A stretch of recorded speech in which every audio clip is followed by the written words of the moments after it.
What's up, gamers? And what's up, you nasty little freak? I bit the bullet and finally watched Eyes Wide Shut, and I wish I watched this movie with my eyes wide shut. Kidding. I think it's a good movie. It's very dense, though. And listen, I'm not the guy who you need to ask about sex. Come on. But this movie is sexy through and through.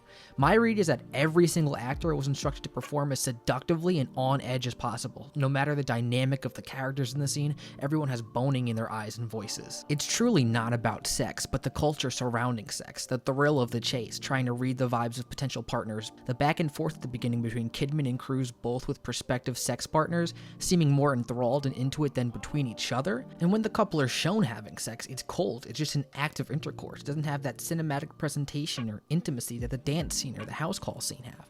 Sure, they may be literally engaging, but the emotional thrill isn't there.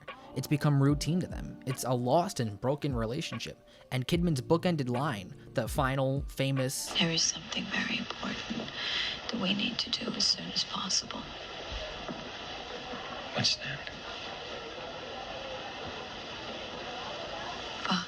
her solution to the problem, it just won't fix anything at all. By the way, I never got Nicole Kidman before. I thought she was just the AMC lady. I never understood, but now I do. So it also shows off the dark sides of sex, the evil side, specifically sex as power, the way people can manipulate each other using sex as a short-term motivation, the way some people are so desperate that they'll do anything to gain that power, the way Alice looms sex and her extramarital fantasies over Bill to get the power in the relationship, the dynamic of using your power to get sex, specifically men, which will forever be something industry leaders need to combat and monitor so no one else can get hurt or abused. It's a really harrowing thing to think about, and it rings more true today than ever. But it's also an incredibly dense and long movie. I don't think everything works. The sex cult scenes aren't creepy or upsetting enough. You don't get a sense of danger. It's presented so matter-of-factly that this is these people's lives, this is just what the rich and famous do, and there's nothing more to it. Which, yeah, that's what I'm sure the rich and famous are actually doing in our society, but you don't actually get to examine